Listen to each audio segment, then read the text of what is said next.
I'd like to say hello. We're here with Steve Hunter, and I'd like to start with kind of an artist's early relationship with music. And from reading other interviews and reading about you through the years, I know you started out actually on harmonium and lap steel and other instruments. What was your first instrument? Tell us a little about your beginning of music as a kid. Well, I never played harmonium. No? Okay. No, although I do like them. Yeah. Where did that story? Yeah. I've never played them, but I did start out on lap steel. Lap steel, right. Yeah. Okay. That was my first guitar. And then right around 12, I went to regular guitar. Okay. That, yeah. Around 12. Okay. So I must have read a bad story that your family had a harmonium, or one of your relatives. No, I think I know what you're talking about. My grandparents had what at the time I thought was an organ. We called it a pump organ, because my dad would sit on the bench and pump it, and then I would play some of the kindergarten songs. I would work them out. But I found out later that it was actually a harmonium. Okay. But see, I didn't know that at the time. I thought it was just an organ. I thought it was a pump organ because it had stops and everything, Okay. But we found out later that it technically was called a harmonium. So that's probably where that came from. Sure. And somewhere in the story that got mentioned. Okay. I see. Oh, no, you didn't. I don't think you got mixed up.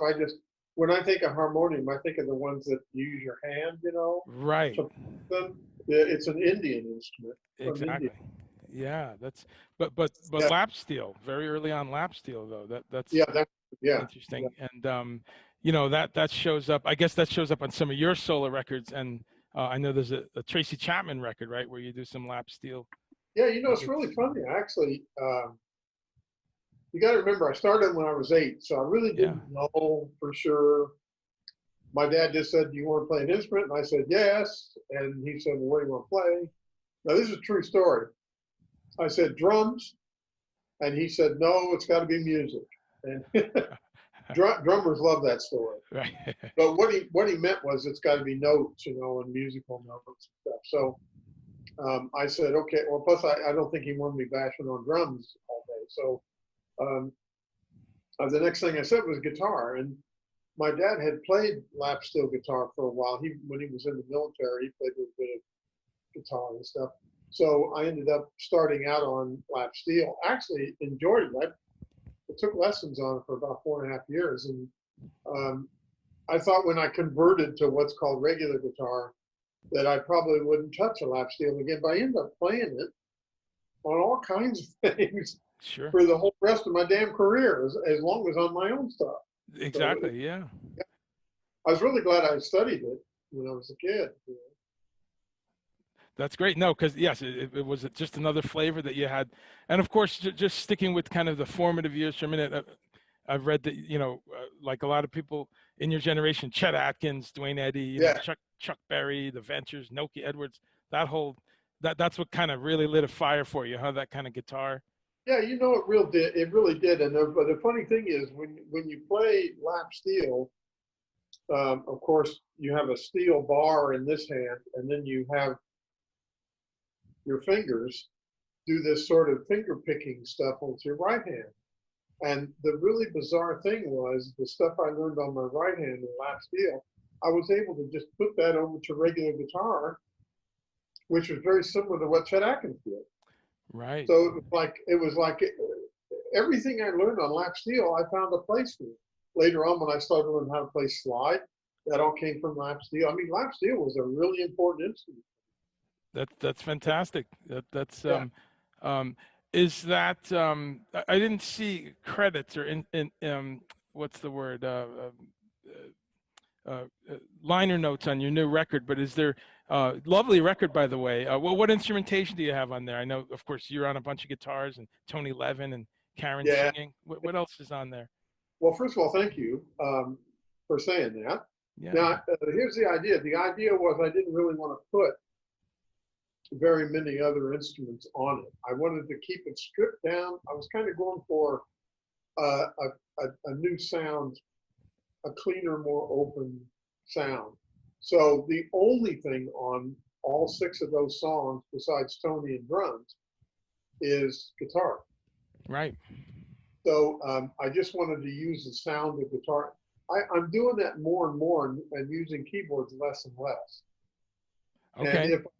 if I do decide I want a keyboard sound, quote unquote sound, then I have a guitar synth, the Roland guitar synth, and I'll plug that into my computer and I have some software synths and I'll use that. But on these 6 tracks, I kept it just bare bass, drums, and guitars and vocal. That's it. Okay, that's great, and I'm a little blown away there because I'm a big fan of guitar synth. I use them a lot, and I've worked for a lot of people with synths. But it's funny when I read all the album credits since I was a kid. Have you used those on many records? I mean, even like Swept Away and things like that. Or what records do you use guitar synth on? Well, on Swept Away, the guitar synth really hadn't been developed yet, or at least not to a usable stage. There was one version out that used an Oberheim module, Right. but it didn't track very well. It was really slow. I tried one of them out and I really didn't like it. But the odd thing is, I never got to use it on any record, Right. and which is a drag because I really did like it. I have used it on a couple of my things, but right offhand, I can't remember what. Yeah. I, I used it. I use it as part of, like, for instance, if I want to put a piano part on something, I'm not that good at playing keyboards, so I'd rather work out the piano part on guitar. It's easier for me to play. Right. That's Yeah. no. This is I'm literally stunned because as someone who's heard your music since I was about 13 or 14, you read these albums and it always says Steve Hunter guitar. It says. So that's really great to hear that you're into that technology. Which Oh, Roland yeah, synth? I absolutely love him. I think it's cool. I kept waiting on him. Come on, come out with something. Right. I wanted to play. I wanted to play guitar with those sounds. I Sure. really Sure. did. Sure. The What? new guitar is pretty good. The GR55. Okay. I was Yeah. Is just that gonna what you? ask.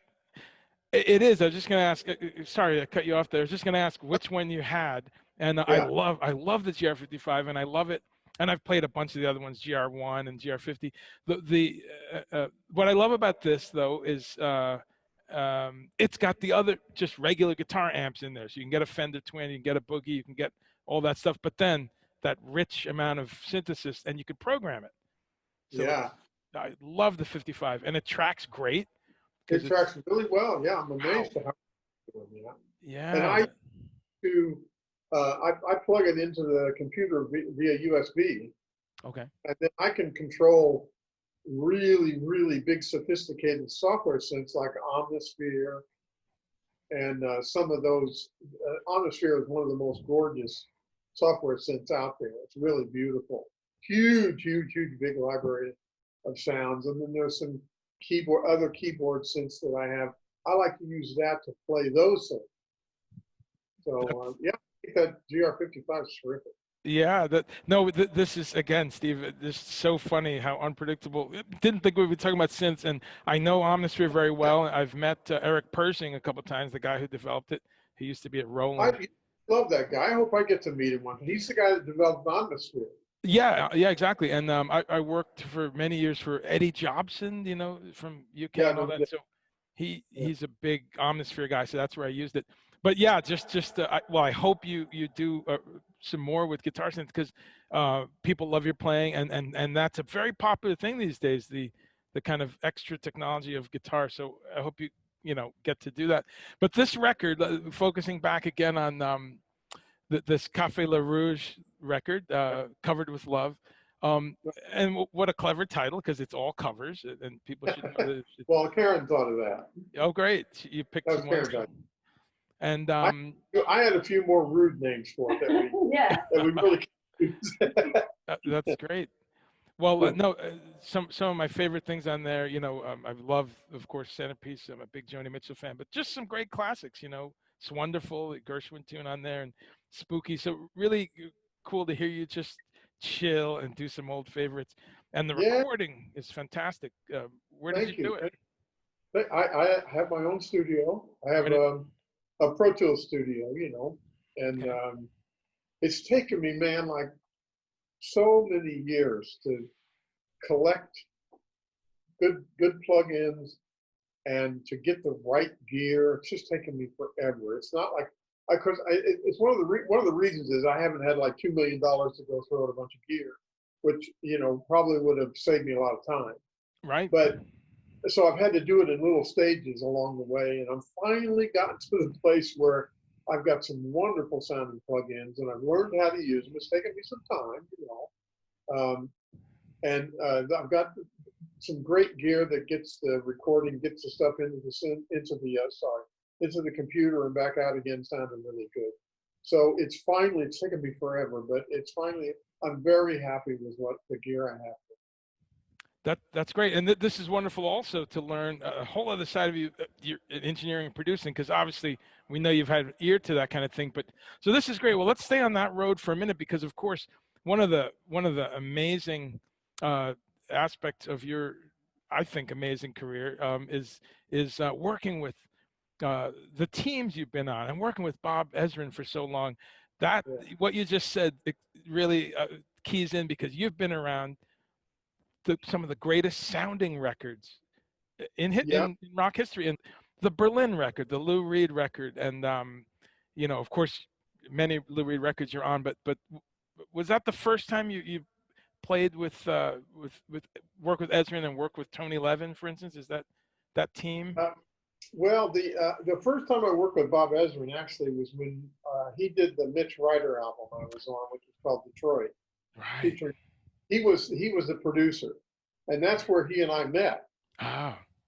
And then it's a weird, obtuse sort of thing. I had done this arrangement of Lou Reed's Rock and Roll for Mitch Ryder in Detroit, and we ended up doing it and putting it on the album. And the weird, bizarre thing was, Lou Reed heard it on the radio and absolutely loved it, and tracked Bob and me down because he wanted us to play on his next record.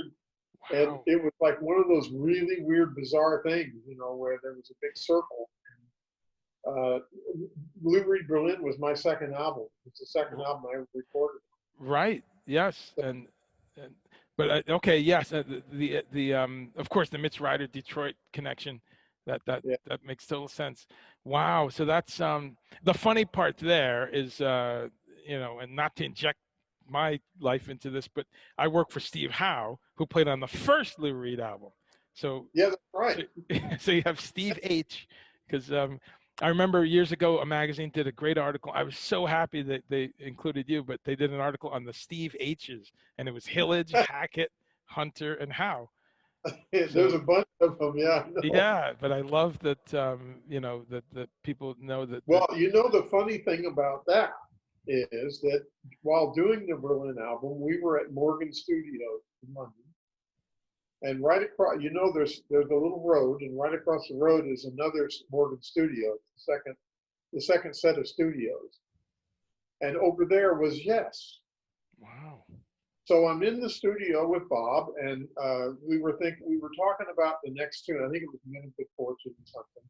And he said, you have a Univibe, and I said, no, I did have it. It was broken, it didn't work, so I didn't bring it with me to London. And he said, well, let's go see if Steve has it. So we went over to Morgan and met Steve Howe. He was there, and we asked him, Steve, do you have a Univibe? Can we just borrow it for a couple of days? He said, oh yeah, sure. So he gives me his Univibe. I take it over. I use it on Men of Good Fortune. It was wonderful. I love those things. So then when we took it back, we said, well, Steve, we're doing this other tune where we kind of want to have a special kind of sound. We're thinking about maybe a choral sitar. Do you have one? Oh, sure I do. Here. And he grabs it. And I ended up using his choral sitar on one of the tunes. And he's a really nice guy. And then Great. many years later, I ended up touring with him on the Night of the Guitars. Oh, yeah. So, like, we had this weird connection all the way through. That's A and terrific guy, one of the sweetest guys ever. he's And I've worked for so many people, and it's one of the top experiences for me. So I'll tell him Yeah. you said hello. I just spoke with him a couple days ago. Oh, please tell him, would you? I love that Yeah, guy. yeah. But he's a great Chet guy, great Chet Atkins guy. Well, that's the thing. I thought that was a nice thing. You're around the same generation. Yeah, you're about Yeah. a year apart, and so of course, growing up on Chuck and Chet and you know rock and roll. So Yeah. he's got a wonderful new record out too called "Love Is." So hopefully you can hear Oh, it. good. I'll have to look it up. Yeah, really good. Wow, what a great record too. And I think as many of the reviews, I think people just didn't get it. It was too They didn't get it. No, yeah. orchestral. I love that you came back years later and were able to perform it with Lou. Yeah.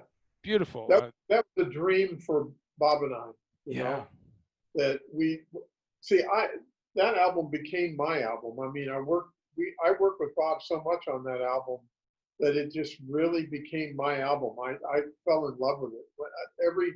Every song was just brilliant, and I loved the lyrics and the story and everything. So I think I was as hurt as much as Lou was when we got all this, when it got panned and everything. It really hurt my feelings because I thought it was a wonderful album. I was really proud of it.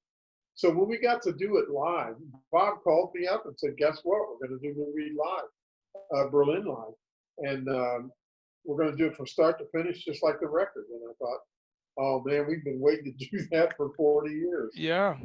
That was a treat. It's stunning, and it was pulled off so wonderfully, and so many great other players fleshing it out. And Yeah, well, music's timeless, and let's hope that some of the younger people or any age watching this can go rediscover Berlin because yeah. we got skipped a little bit. Was that your first time working with Tony Levin? Let me think. Yeah, it was. I didn't meet him on the Berlin album. Um, Bob had used him on, I think, the Kids, and I didn't play Yeah. acoustic guitar on that. Somebody else did. Okay. I ended up playing slide on it, but that was later. So I never met him on the Berlin album. I was Where I wondering. met him on the Welcome to My Nightmare album with Okay. Alan. Sure. And That's we're the gonna. first time I met him. Yeah, That's well, yeah. The of course, yeah. Your partnership there with Wagner. We're going to talk about that a little bit, but yeah, the the Alice Cooper years. Well, let's jump right to that because I wanted to talk about this long friendship with Tony because there was this team there with you and Schwartzberg and of course Wagner yeah.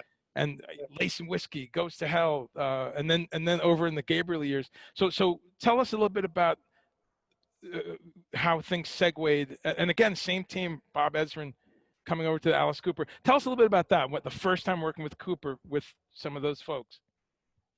Well, the cool thing about Alice is that when I was with Mitch Ryder, the Alice Cooper group was in Detroit at that time, and they were kind of just on the verge of recording their first album.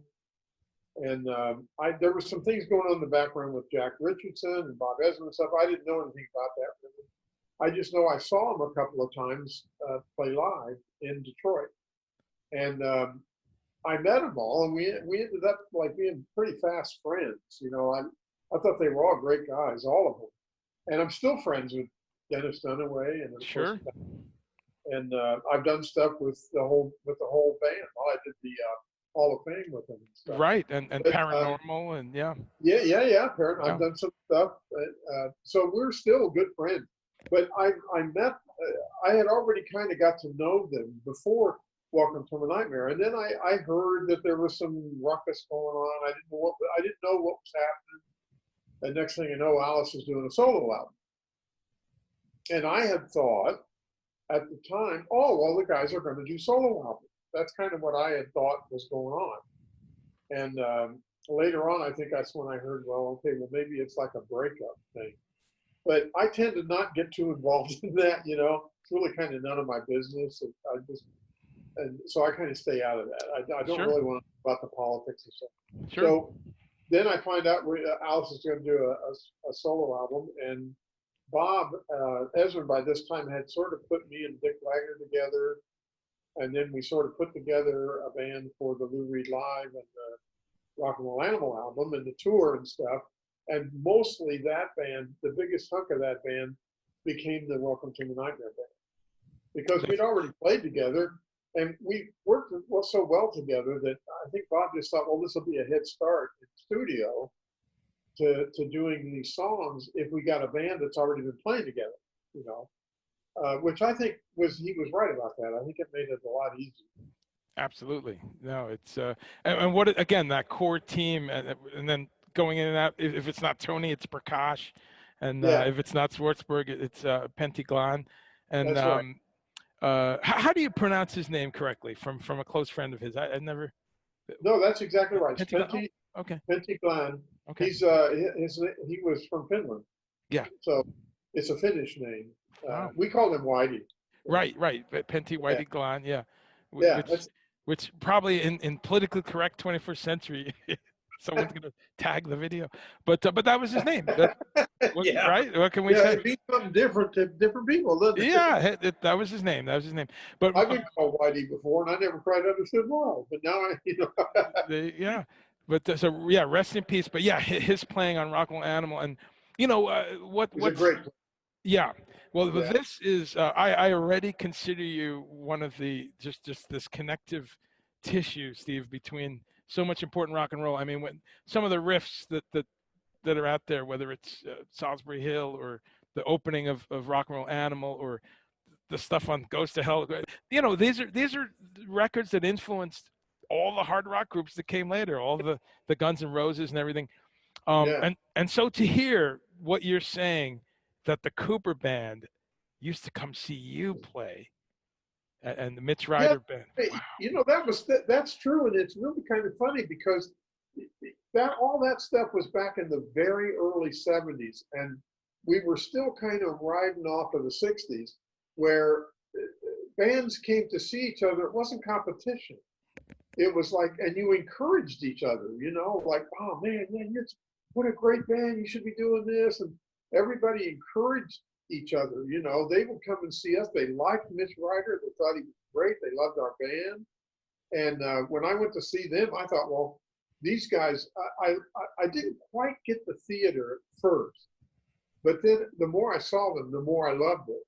And there was one time I saw them in St. Louis, and I just got it all in one shot. Like, oh my God, this is like the coolest stuff ever, And I wanted to. I mean, I literally was sitting there in the audience saying, you know what, I'd really like to do that. And the irony of that is, about a year later, I was on stage in that same arena doing that.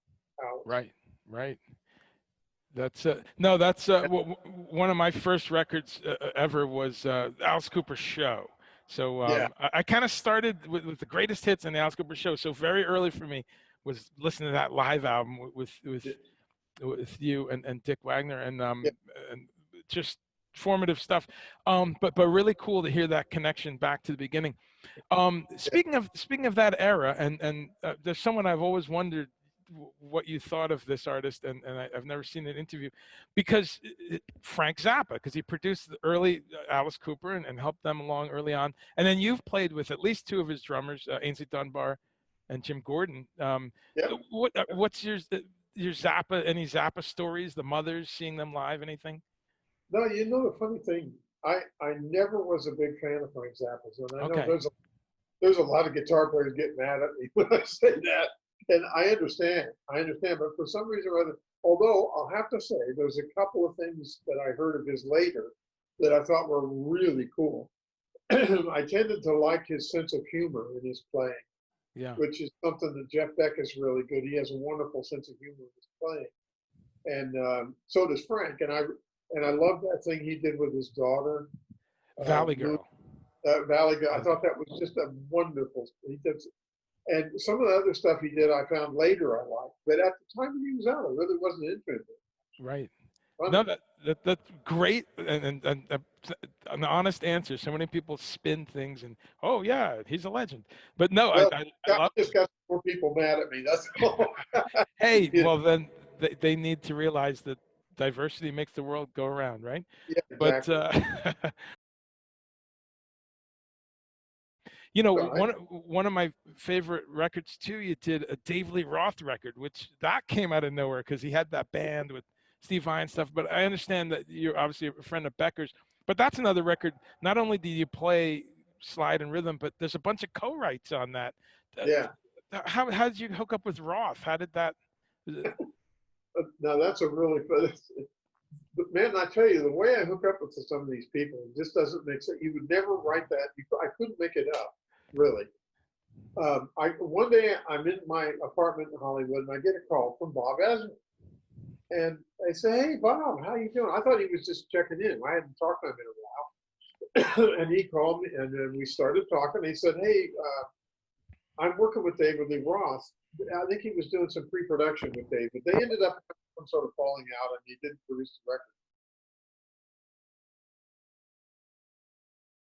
But he was doing some pre-production with him, and he said, I have this great killer kid guitar player named Jason Becker, but he needs some blues, and he wants to take some lessons, and he wants some blues lessons. And how would you like to do that?" I'm like, "Yeah, okay, I'll do that."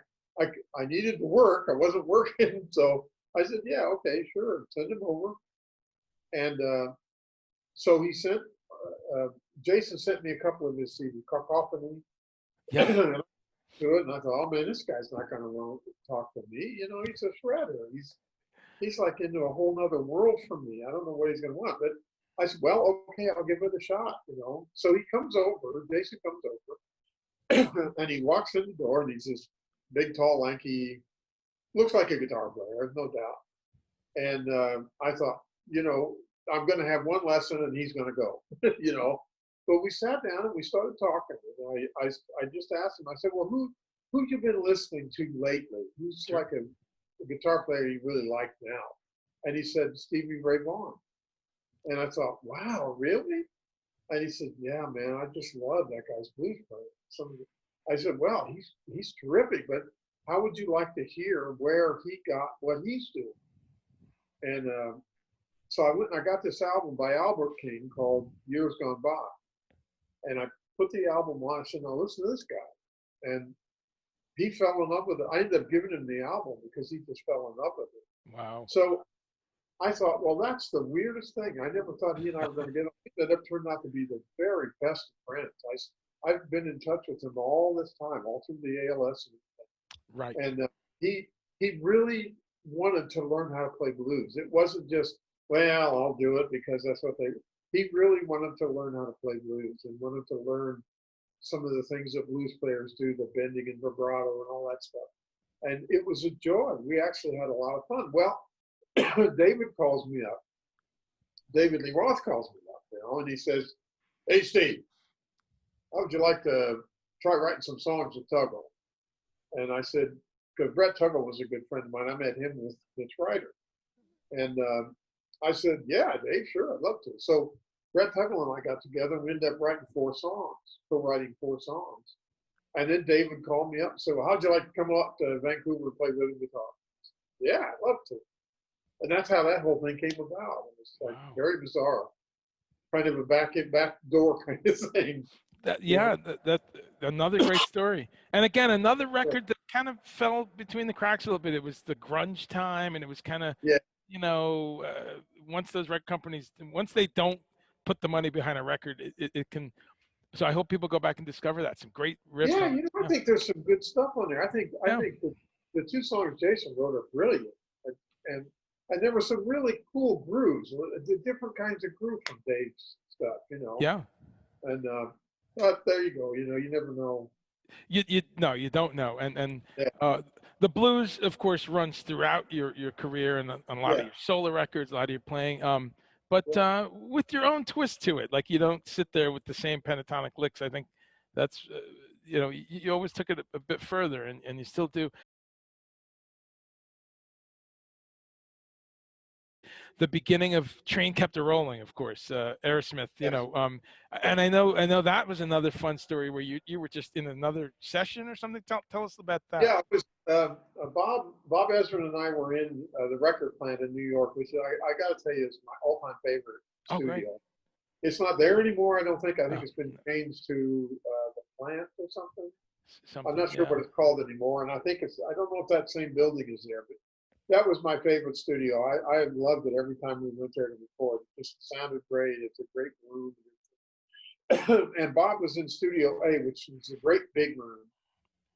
And he had to do some editing, and he wanted me to get out of there and leave him alone because in those days you had to do 2-inch tape, and it's very tedious and very exacting. So I wanted to get out of there and let him get his business done. Because as soon as the edit was done, I was going to do some overdubs on whatever the track was. I don't remember what it was. So I was smoking back in those days. So I went out to the lobby. The record plant had this little tiny lobby, and I'm sitting in the lobby and having a cigarette. And right across from me is a smaller studio called Studio C. And the door opens up, and Jack Douglas pokes his head out, and he sees me there, and he says, "You feel like playing?" And I said, "Well, yeah, I'd rather play than sit here." And he said, "Well, I'll be right back." So he goes in and asks Bob if it's all right if he could borrow me for a little while. And Bob said, "Yeah." And he grabbed an old Tweed Twin, which was that was my favorite amp in the world. I wanted that amp so bad I couldn't get it, but record plant wouldn't sell it, belonged to them. So he takes it in the studio, says, "Come on in." And I came in, and there was the band. They were standing there. It was a little tiny studio, and he took the amp into the room and mic'd it all up, got it all set up. I brought my guitar and tuned up and I put the headphones on, and he ran the track for me, and I just kind of noodled around the track. And he said, "Oh yeah, man, that's going to be great, except you're stepping on a vocal."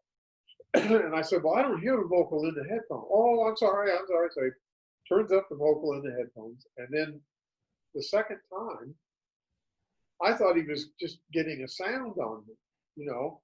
So I just kind of jammed through it, had fun. And he said, excuse me, he said, "Okay, that's great." And I thought he meant the sound. And I said, "Okay, great. Well, let's go." He said, No. I mean, that's great. You're done." So it was like the second time through, he was happy.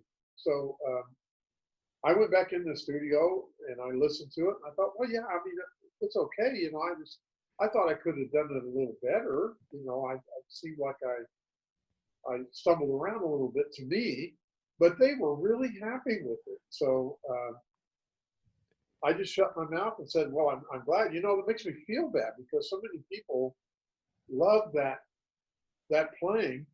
And at the time, I wasn't sure I had done a very good job, and I kind of Sure. felt, you know, I kind of felt that. And then it's great because then I hear back from fans who say, "Oh no, man, what we like about that is that raw energy, how you just came at it, you know, and you didn't take any prisoner. We love that about that thing." That's So then, oh, okay, so now I get it. It's like now I understand why they liked it so much.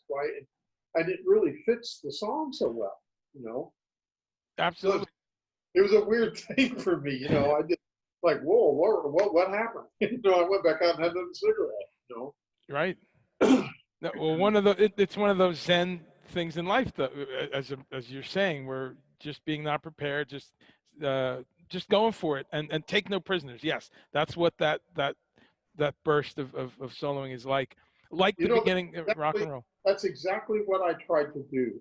Even though I wasn't being fully aware of it, I said, "I'm just going to go at this thing." You know, when he said, "Okay, let's," when he hit, I guess play and record. I didn't know he was recording. I just thought, "I'm just going to go at this thing and see what comes out." And then I thought, well, I probably could have done a little better here, a little better done. But then when I hear it back now, when I hear it today, I hear that raw energy stuff that they're talking about that ironically enough, I didn't really hear at the time I did it. Now that's Right. really weird, you know.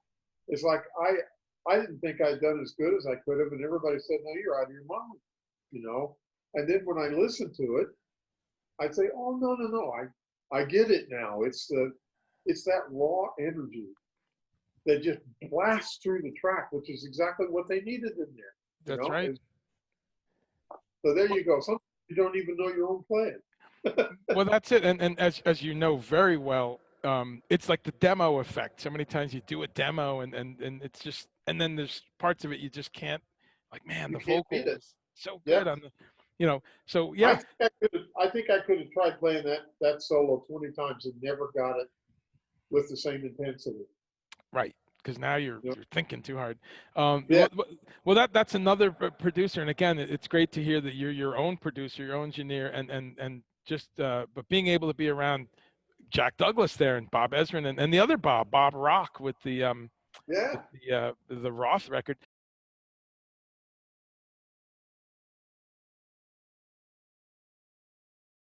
Let's talk then a bit more about Cafe la Rouge and Cover with Love and done in your own studio. What's it been like under pandemic? Have you been writing more, or do you have you Well, been you know, chilling out? What's we sat and sort of talked about it. Like, well, okay, we can't go anywhere. We don't do a whole lot anyway.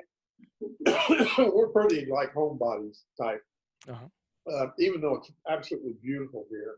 So we do go out. The beach is like right outside our window. So Wow, we do a lot of going out and walk on the promenade and great. things like that. But when we found out that we were going to have to stay in, um, the first thing came to my mind, well, let's make some music. So, and Karen's a great singer. So here's what we got to do. Let's pick our favorite or some of our favorite cover tunes, and I'll try to do some sort of an arrangement of it. We'll do our own versions, and just because they're going to be fun to play and sing because they're our favorites. And she was all for it. So I just dove into. She played a track for me called Harry's House, Mm, which is a Joni Mitchell tune on Hissing a Summer Lawn. love it. And in the middle of that song is this other song called Centerpiece. And I thought that Joni had written it. But then it turns out we found out it wasn't written by Joni. It was written by three other people in the 40s. So we looked it up and we found it. We found their version of it. So I took their version of it in the studio and I just started messing around with chords and messing around with tempo and stuff like that. I thought, you know what, it'd be really great to have Tony Love play bass on this. Nobody else can play bass on it but Tony. So let me email him and ask him if he'd be into doing it. Well, he's having to sit at home too. So luckily enough, he was into doing it. And we got his bass part back, and it was so good, man. His bass just made all of these tracks just light up and glue together. It was fabulous. So that's how we got started. We started on Centerpiece, and then we just, hey, this was fun. Let's do some more. And that's how the EP came about. That's fantastic. So and yes, you said it. When Tony Levin plugs that bass in, forget about it. You know, Yeah, and yeah. few people on this earth know that more than you. I mean, again, going back to records with him Oh, 45 years ago. What a it's such team. a joy playing with him. I'm telling you, as a musician, to play with him on stage or play with him in the studio, it's just an absolute joy. It's yeah, it's I've had the fortune to tour with him a few times, and yeah, as you know, what a funny guy. He's Oh, hilarious, and he's yeah. people, you know, people. The poo bass. Let me tell you where the poo Yeah, bass came. please. So when I was doing Centerpiece, I would put a bass part on the track to send Tony, just so that he knows where the roots are of the chords. Because you can play a minor seven, but it's actually a major six. Right. You're not. So by just changing the bass, so I wanted to make sure he knew what root I wanted. So I didn't really do anything with the bass. Yeah. Just, Kind of stupid. So I named it Pooh Bass on the track. And he thought that was bloody hilarious. So he said, oh, I got to use that. And I said, okay, it's yours. You can use it all you want. So every one of the tracks I sent it, my bass was called Pooh Bass. that's great. Yeah. That's great. Well, he said make sure you bring that up. And there's that humor right away, you know.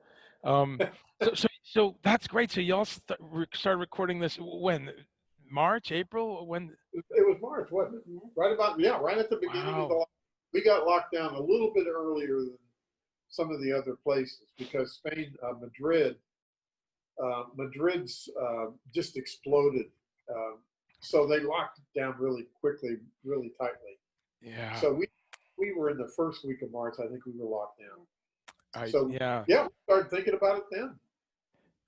yeah, that's so in a matter of 3 months, from beginning to end, and what a paradigm for the modern music industry, where, I mean, you've done it all, and you've seen the record industry stuff and the lawyers and the bad deals and all the things around you, and here it is. You can sit in your home, do an incredible sounding record, and it's out and it's in the world. Talk to me a little bit about your thoughts on that, because you've seen now several generations of this music industry. How do you feel about it now that you can do it at Well, home? boy, if you could fill a book with that. Let me tell Yes. you. You're right. I have seen a lot of ugly shit, and I've seen a lot of good stuff.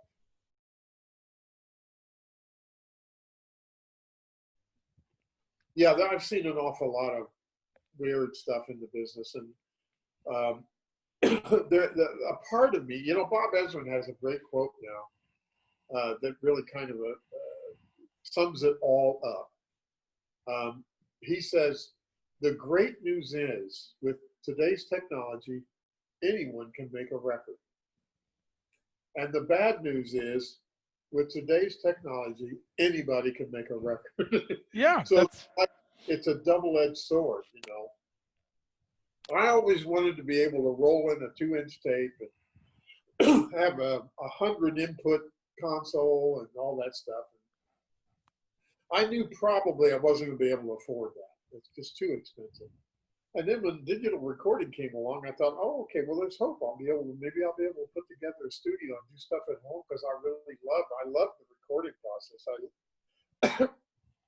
I spent a lot of time in studios in the 70s trying to learn as much about it as I could. I was just fascinated by it. And I had some really good teachers. Jack Douglas was a great help to me, and Shelley Yakas. And there were a lot of these engineers and second engineers in particular, is one named Jim Frank in Toronto, who never shied away from answering a dumb question I may have had about, well, hey, Jim, what's that? What's it do? He was very helpful. I learned so much from him. sure. Uh, I was fascinated by it, and I wanted to learn how to do it, if nothing else, just to know for my own knowledge. But then I got to the point where, like, I'd like to have a little 8-track. And I bought an 8-track and had a little bitty tiny console. This didn't sound very good, but I was learning. I was learning stuff all the time. And then when the digital stuff came along, the only problem I see with it is that the people who are recording through a computer, generally speaking, haven't had the knowledge of what it's like to record analog. And there are certain things you learn when you record analog that can easily be applied to digital recording, and it makes digital recordings sound better. There's a lot of people recording drums that have not a clue how to mic a drum. And that worries me, because there are so many things that just don't sound as good as they could, simply because they rushed into it. So, okay, well, I won't use drums. I won't mic drums. I'll use drum loops, or I'll use drum applications or something. So it's a two-edged sword, man. I can make some great drum sounds in my studio now with the plugins I have. They've gotten so sophisticated now. It's like there's a kit, Yeah. So it's like a two-edged sword. Through all of this, it's a joy for me to go in there and turn my stuff on. But half the plugins I got are analog modeling plugins. I try to get in as much analog stuff as I can. And when I record with Pro Tools, which is what I use, I tend to try to treat it as if it were a tape recorder rather than a digital format. So I think in terms that the Pro Tools is a 24-track machine. Yeah. So I got a punch, rather than edit.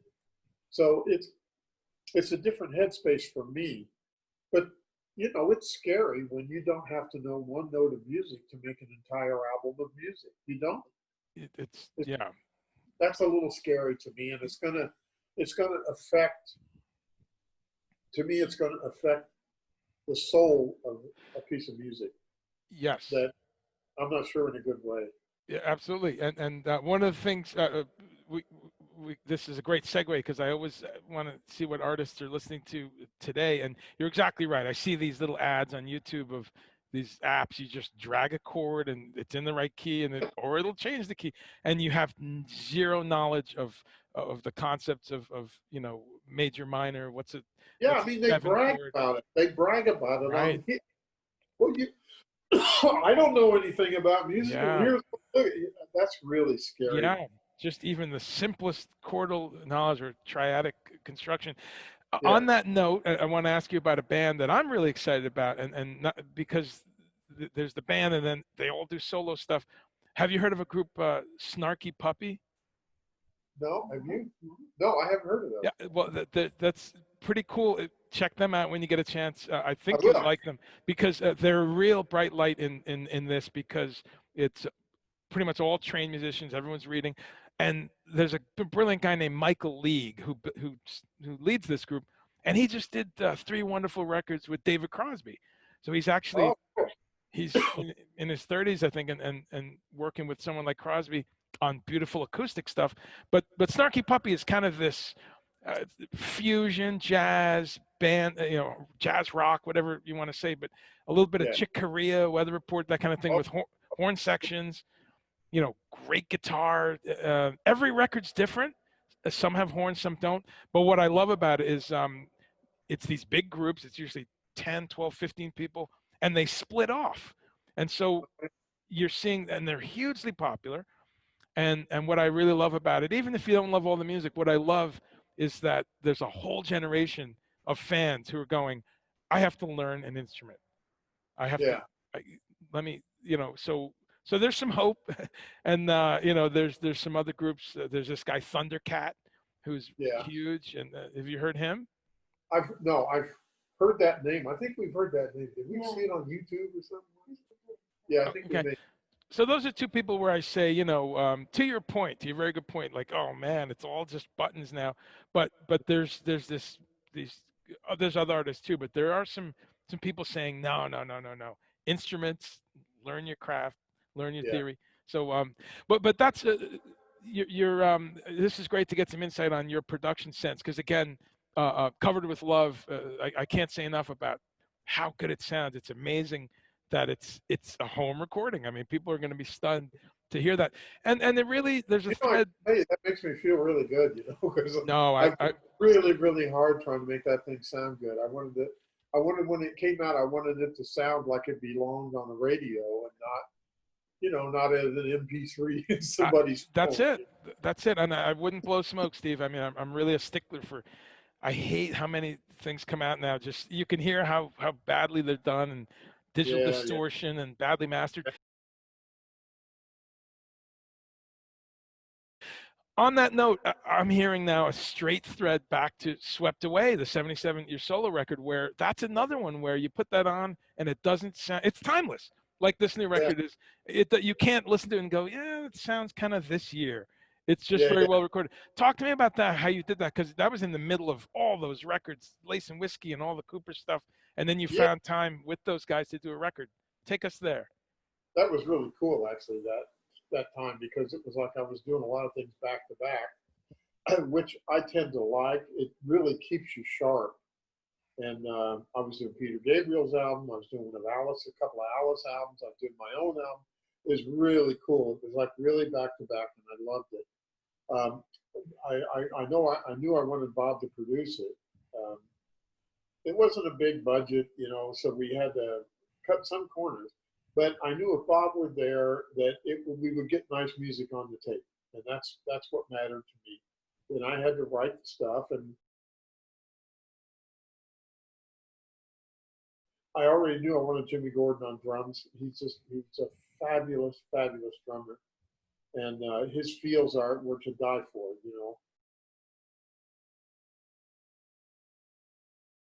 And Prakash played bass on it because I figured that on some of the stuff I thought Prakash would be just the right guy to do it, because he has certain funk style and things like that. And some of the tracks I had were kind of funky.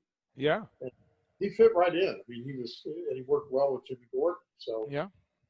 that was just fun. I think I needed to learn. I was still learning how to write stuff. I'm not one of those writers that can just like sit down and write a tune. Okay. You know, sometimes it takes me a while, and some of the songs did take a while. Some of them just come from nowhere, but it does take me a while. And Bob was really a big help help with arrangements and stuff like that. I had a lot of fun doing it. It was like my first solo album, so it meant a lot to me. Yeah. So it was important to us that we got it down the way I wanted, you know. And Bob was great. He was perfect for that. The guys played great. And things. I'm very happy and proud of that record. It's No question. as you should be, man. It's killer. And one of the things I remember is in the college dorm years, you're listening to records with friends. That cover just jumps out at you. It's a Oh yeah, yeah. what No, a it's a good. weird cover, Yeah. and Yeah. so it's a great one. And then you just I hope again the people that don't know about it go back and look for that. That C Sonata, I really love that one. That's got a little Alice Cooper energy around it to me, Yeah. anyway. Oh, absolutely. I mean, The it was a big influence. All that stuff's a big influence on me. So, yeah, and then you can hear some of my Hawaiian is from right. learning the deal. You know, I just tried to get a bunch. The thing I didn't want to do is I didn't want to. As sometimes I think this has hurt my career. Okay. I didn't want to focus it all on one type of music. I like the broadness of bringing in like an acoustic thing here and then a rock thing here and then kind of a funk thing. I I don't know if that was good for me to do because I really think probably in the long run, as far as popularity and as far as success, it's probably better to find one thing and really focus on it and get really good at it. And I tended to like the reason I like doing sessions is I got to do all kinds of different music. It was great going from Peter Gabriel to Alice Cooper to Lou Reed. That was wonderful for me. Fantastic. Yeah. Well, I'm the wrong guy to because I agree with you on that. I love that Good. you've jumped all around and today learning that the guitar synths and all that technology Yeah. is with you. Um, I'm just gonna let's see if I have some audio here just to because of copyrights you can't play some stuff in these interviews, but I think I can. The Yeah. rule is 7 seconds, and that's all I need with this. I'm just gonna play this.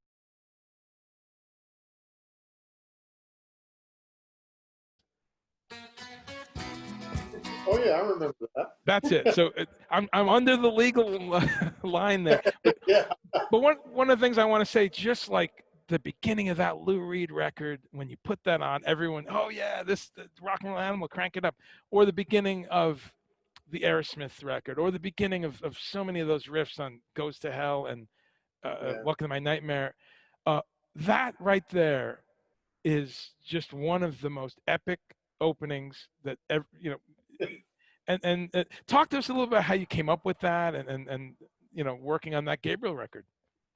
That's a that's actually a very interesting story because when we did that record, we did it actually as if it were a live band. We had 8 musicians on the basic track. So it was basically a live recording album, the whole album. Of course, we overdubbed stuff and, things like that, but we overdubbed an orchestra. But the basic track had 8 musicians on it. So that's a huge band to be doing the basic track. And of course, there are a lot of variables in that, stuff like that. But these musicians were so bloody good. You had Tony Levin and Alan Schwartzberg and Robert Fripp and all that stuff. Larry Fast. There were so many great players on that thing. So we're working on the album, and I keep hearing from Bob and Peter, they keep talking about this other song called Salisbury Hill. And I kept wondering, well, when are we going to do that one? We just kept doing song after song after song. We never got to Salisbury Hill. And then it came time for some of the New York guys had to leave. I think Schwartzberg, Tony Levin, Jimmy Malin, and I think Larry Fast. Yeah, I think Larry Fast had to leave. They had sessions booked in New York, so they had to leave Toronto the next day. So I find out later that Bob and Peter were having trouble with one of the lines in Salisbury Hill. One of the lyric lines just wasn't cutting it. Neither one of them liked it, Peter or Bob. And Peter was trying all these different things, and he finally came up with the line that finished it off. Time to grab your things and let us take you home, or let me take you home. That last line, that was the one he was having trouble with, and he finally came up with it. So the day before everybody left, we decided we got to get in here and record this. Now Robert Fripp had already gone because he had sessions in London booked, so he had already left. So it was it turned out to be kind of a skeleton crew of the band. It was me and Larry Fast and Schwartzberg, Jimmy Malin. Right. I think there was Peter Gabriel. I think actually played a keyboard part too. Yeah, and Larry, yep. And yeah, Larry, as you said. I remember the night that we got ready to work on it. Bob called me, and Bob and Peter Bob had an office in Toronto in the studio, and he brought us into the studio or into the office, and there was a piano there. And Peter played the song, and I was sitting there, and Bob said, "Listen, what I'd like to do is I'd like to do this piano part as a guitar part, like Travis picking." And I said, "Okay," but before I got okay all the way out my mouth, I realized this thing is in 7. And I hadn't played anything in 7/4, nothing. So I just immediately panicked. Oh my God, how am I going to play 7? I'm going to have to sit there and count the thing all the way through. So I go get a guitar. I didn't have an acoustic guitar. We borrowed that guy Jim Frank I told you about. Oh, yeah. He had a beautiful Martin in the shop, in his shop, and he let me borrow that. Put on capo on the 2nd fret because the song's in B, and we started working on it. And Bob kind of showed me what he had in mind, and then Peter played the piano part again, and just through experimentation and fooling around, we worked out the part. And went in the studio, and I recorded it 3 times. We recorded 3 passes. One was down the middle, which was in tune. One on the left, I think, was tuned down a little bit, and one on the right was tuned up a little bit. Oh. Those were the days. That's how you got a chorus. Chorus, yeah. Yeah. So you tune them a little out of tune, and then it gets this wonderful swimming sound. Wow. That's how we did that. And we recorded it that night, and it just was a magnificent song. I didn't really realize how good it was because I was busy counting. Right. 1, 2, 3, 1, 2. Yeah. I hadn't done that stuff before, so You were in it, and yeah, I was in it. That's right. And then you covered it years later. Yeah, I had to. Right? Yeah. I had to, and I had to get Tony to play bass on it because he played bass on it. Exactly. No, and, that's yeah. That was really a lot of fun to do my own version of it. That was really a lot of fun. right. No, that's a wonderful cover, and well, what a great story, and just again, like you couldn't have planned that, right? Just if that guitar wasn't there, or if it was a shittier guitar, or if it, that's true, yeah. any number of things, that would have it just ended up very different. That's fantastic. The Alice Cooper story, we could do 3 hours on just those records, like one by one. Goes to Hell and every wonderful records, man. Yeah. Which we don't have time for, obviously, but maybe we'll do another one that's just the Cooper years or something, because they go so long. And you know my number now. Yeah. What I wanted to say though is again, and you've even taken it further back than I knew. That again, I'm just blown away picturing you playing the Mitch Ryder shows, and those guys are there. So let's look at both ends of that. What was it like going back into the Cooper recording world for Paranormal and for stuff just a few years ago? Was that a nice reunion? Who was there? Well, it was wonderful because 2011 I toured with him again. Right. I did a world tour with him, and that was pretty much because they were in Nashville playing it, doing a tour, and Shep, Alice's manager, Right. asked me if I wanted to sit in that night, and I said, "Oh man, yeah, that'd be great. I'd love to do Hello. that." So I went I went down to the arena. I don't know where it was exactly. It was in Nashville, so I don't know which one it was. But we went down. I went down there with the guitar, and I sat in on "I'm 18," Wow. and of course I'd only played that a bajillion times Yeah. Just before, and forever. oh God, it was like I had never left. It was like the most bizarre feeling. It was like the weirdest Twilight Zone episode ever. You know, like I looked over and there's Alice singing 18. And I remember last time I did that was 1979. And, you know, it was like the most, but it was absolutely wonderful. And Shep asked me if I'd like to do the 2011 tour. And I said, yep, let's do it. And so I toured with them. And then after that, when they start talking about doing another record, they did, they did Welcome to My Nightmare before 2011. Yes, that's the first time you came out. Yeah. That was. And I had gone in to do some overdubs on that. And Yeah. that's exactly why we were in Nashville. Sorry, I left that part out. Yeah, yeah. But that's why we're in Nashville. And I did some overdubs on that. And oh my God, that was amazing because I hadn't really played with Alice since '79 until I got that call from Bob. Yeah. So, so here I am on the album. Now I'm doing a tour. And then I come off the tour, and there's some time goes by, and I put out Manhattan Blues, and I put out some other stuff, and I do some other. Karen and I moved around a bit. You know, we moved from Nashville back to Phoenix and blah, blah, blah. The next thing I know, I get another call from Bob, and hey, how about playing on this track and that track on Paranormal?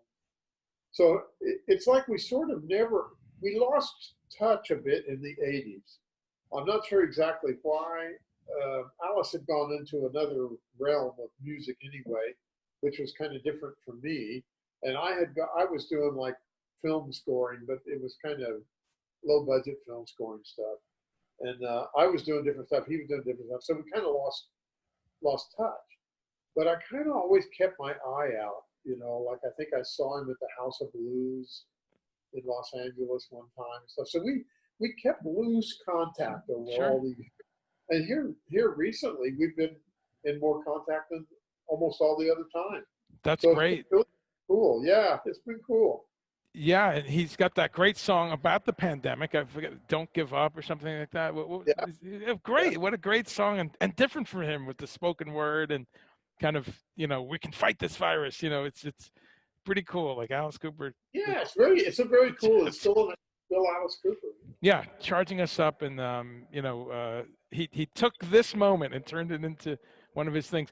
But again, you're integral to that, man, because you know, and that's another one where you have. I'm a huge fan, of course, the original band and all that.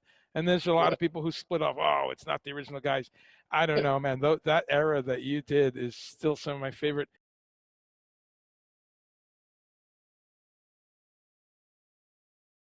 And working with Dick, you know, you guys, the what a friendship, and rest in peace. I know what a dear friend to have lost.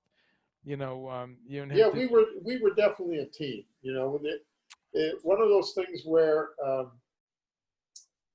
you couldn't have really put us together any other way than the way it happened, which was just, oh yeah, hi Steve, this is Dick Wagner. Dick, this is Steve. You guys are going to be the two guitar players on the Lou Reed tour.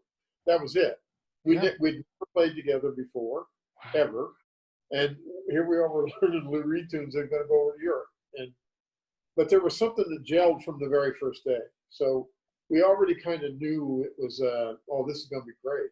You know? Yeah. It was one of those things where he would do one thing and I would do the opposite. I would do one thing, he would do the opposite, and it always gelled. Yeah. So, you know, it was a special thing, you know. So thankful that both of you, in a time where it was all about gunslinging and egos and all this, and you guys got together and said, "Hey, let's work together for the song."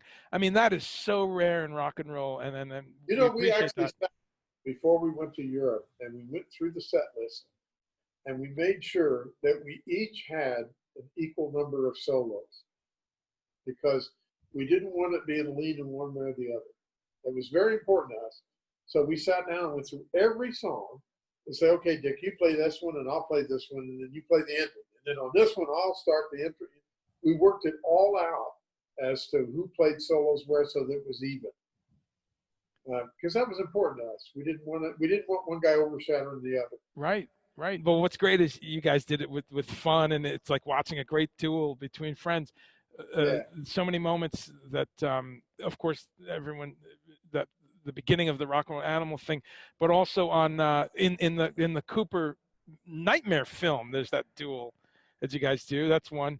And at the Yeah. beginning of or it Goes to Hell, as that song is fading out. Oh man, you guys are Yeah. going. And there's a riff I always wondered on there. This goes really nerdy, but there's a riff, and I never know who's doing it. It's Yeah. I did that. That's you. See, I won my bet because Yeah. you use that riff again, like in "Wish You Were Here" or somewhere on that record or something. I stole that from somebody too. Oh, I think I did. well, it's a cool blues. It falls really well. I Sorry. can't remember where I heard it, but I thought I stole it from somebody. I felt kind of bad about it. You know? Well, now I know it. That's the Steve. I'm surprised somebody rid me. Hey, man, that was my thing.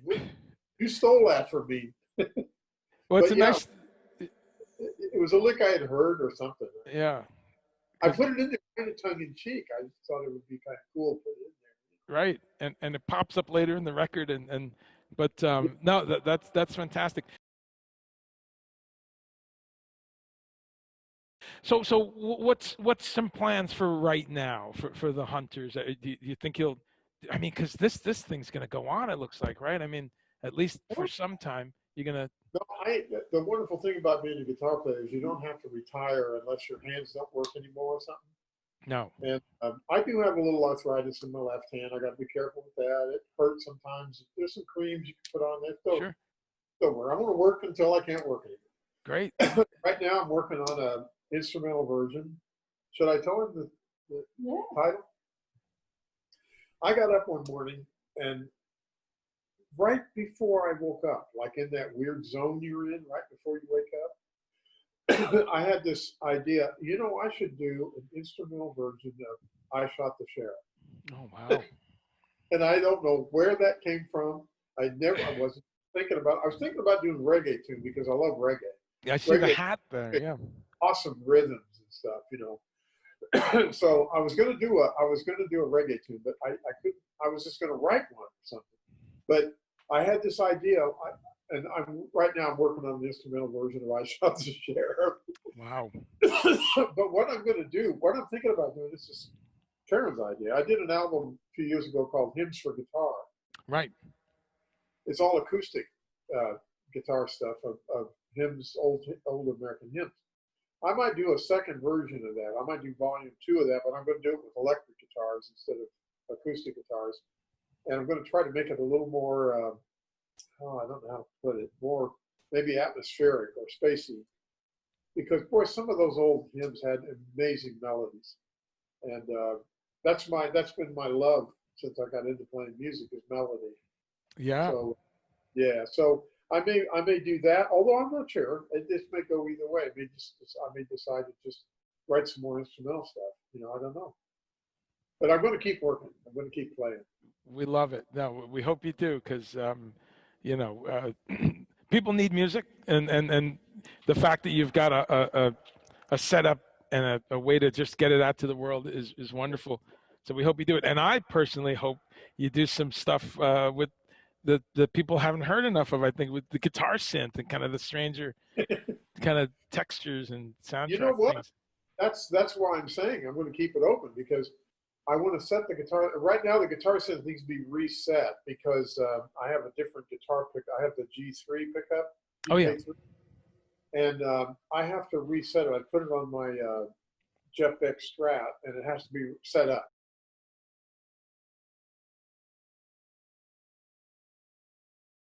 So as soon as I set that up, I'm going to start playing around with it again. Okay. Because I really, really love the sound of it. I also like to be able to control other synths with it. So I'm just going to start playing around with it and see what comes out. That's great. That's great. Yeah.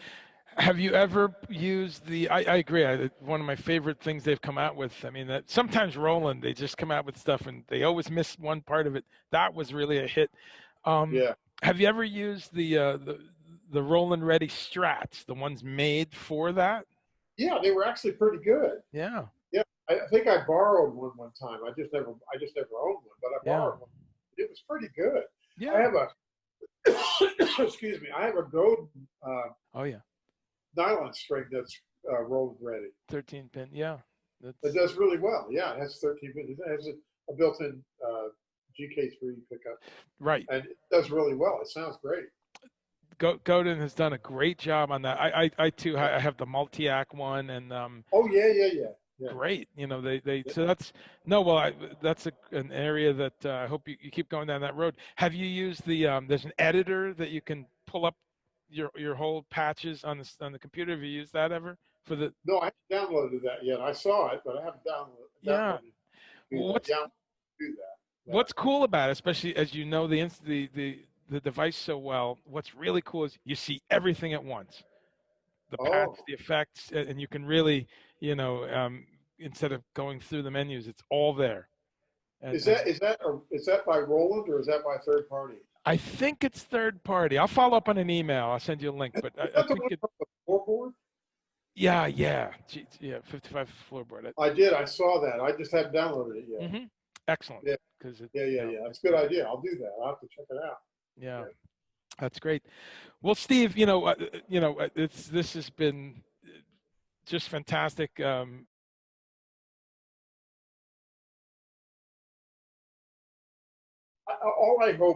Karen and I ever hoped about this EP is that when people listen to it, they get a little bit of joy and a little bit of peace and maybe put a little smile on their face.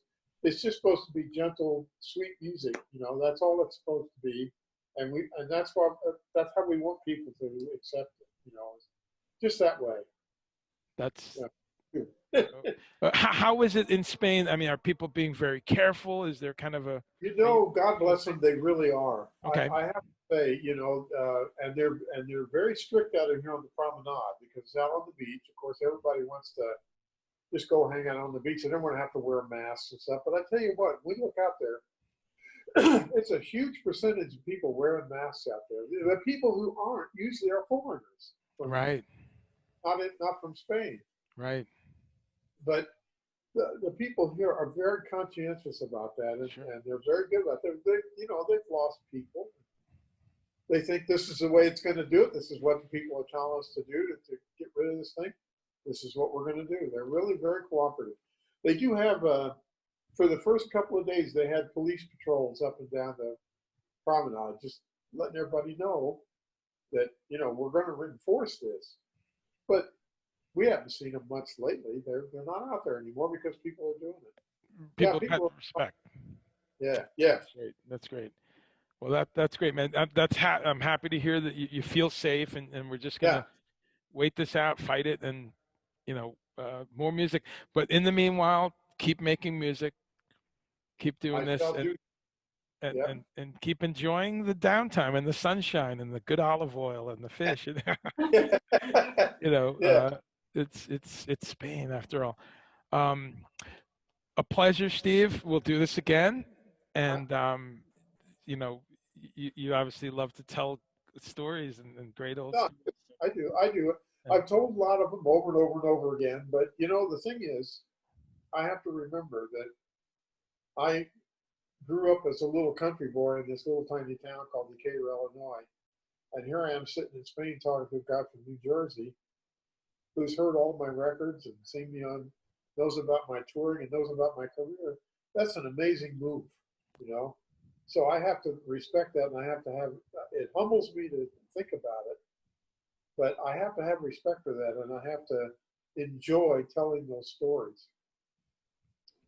Because it's my life, and there are all these people now that know about that. It's amazing to me. I never would have thought that when I was growing up. Ever. Right?